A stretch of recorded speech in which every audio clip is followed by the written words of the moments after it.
Sebelum melanjutkan, jangan lupa subscribe dulu, terima kasih. Bab 398 Semua sia-sia.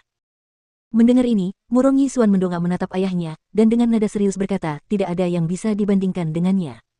Saat suaranya terdengar, dia berbalik dan keluar dari ruangan.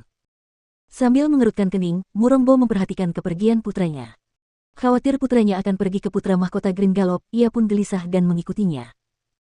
Hubungan dalam keluarga kerajaan setipis kertas, tetapi dia sangat menghargai putra ini. Di antara banyak keturunan Murongbo, hanya Murong Yisuan yang menonjol karena bakatnya yang luar biasa, dan Murongbo berharap dia akan terus melakukan hal-hal hebat. Meskipun demikian, Murongbo tidak ingin terseret oleh harapan dan keinginan anak-anaknya. Gadis Feng ini akan menjadi wanita putra mahkota Green Gallop, suka atau tidak. Selain itu, hanya dengan cara ini Yisuan dapat dikembalikan ke jalan yang benar, memfokuskan usahanya pada kultivasi dan pemurnian. Tepat seperti yang ditakutkan Murongbo, Murong Yisuan langsung menuju ke ruang istana Pangeran Green Gallop, meskipun para kultivator kuat berjaga di luar, jadi tidak mudah untuk masuk. Saya minta Anda menyampaikan sebuah pesan, Murong Yisuan ingin masuk, kata Murong Yisuan dengan berat hati saat melihat ke arah kultivator berjubah abu-abu yang memancarkan energi kuat. Begitulah ciri-ciri negara yang kuat, tampaknya. Kultivasi level penjaga ini akan dengan murah hati menganugerahkan seorang pemimpin klan dengan Sun Glory mereka yang sederhana. Dengan tatapan merendahkan, pria parubaya berjubah abu-abu itu menjawab dengan dingin, putra mahkota sedang beristirahat. Tidak ada yang masuk. Mendengar ini, wajah Murong Yisuan menjadi gelap dan saat dia mulai melangkah maju, dia merasakan sebuah tangan menekan bahunya dengan kuat. Saat menoleh sedikit, dia melihat ayahnya menariknya kembali.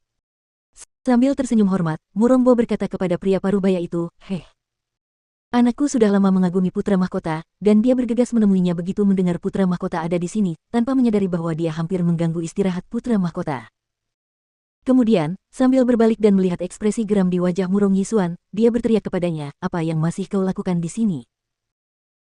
Saya perlu bicara dengan putra mahkota, dan saya mendesak Anda untuk memberitahukan hal ini kepadanya," kata Murong Yisuan terus terang, mengabaikan ayahnya begitu saja, sambil menoleh ke arah pria parubaya itu. Mendengar ini dan melihat ekspresi wajah Murongbo yang berkerut, pandangan pria parubaya berjubah abu-abu itu tertuju pada Murong Yisuan, dia berkata terus terang, dia akan hadir di pesta malam ini. Kamu bisa menyampaikan kata-katamu kepadanya. Untuk saat ini, pergilah sekarang juga.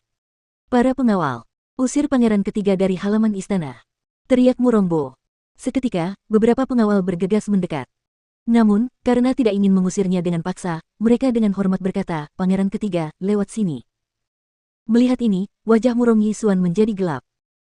Sambil menatap ke dalam ruang istana, dia berkata dengan suara rendah, "Karena aku tidak bisa menyampaikan ini secara pribadi kepada putra mahkota Green Gallop, aku menyampaikan pesan ini kepadamu sebagai gantinya. Feng Qingge, nona muda dari kediaman Feng, tidak menyetujui pernikahan ini. Semua usahamu sia-sia." Mengatakan ini, dia mengibaskan lengan bajunya dan melangkah pergi dengan marah, mengabaikan ekspresi ayahnya yang tersiksa.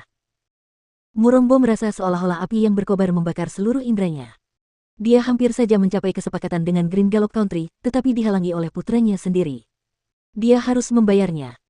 "Hehe, jangan dengarkan dia dan omong kosongnya. Katakan pada putra mahkota, yang mulia, bahwa pernikahan akan berjalan sesuai rencana. Tidak ada yang salah," katanya malu-malu dan bergegas pergi. Setelah keduanya pergi, pria parubaya berjubah abu-abu masuk untuk melaporkan apa yang baru saja terjadi pada Niteng dan kemudian muncul kembali. Mendengar laporan ini, seorang pria parubaya berjubah hitam berdiri di samping sambil menoleh ke arah tuannya yang sedang merenung dan berkata, dengan ragu-ragu, "Gadis Feng yang remeh ini pasti bodoh jika menjadikan negara Green Gallop kita sebagai musuh. Terlebih lagi, dia harus tahu bahwa ketertarikanmu padanya adalah sebuah berkah. Suka atau tidak, dia akan menjadi wanitamu."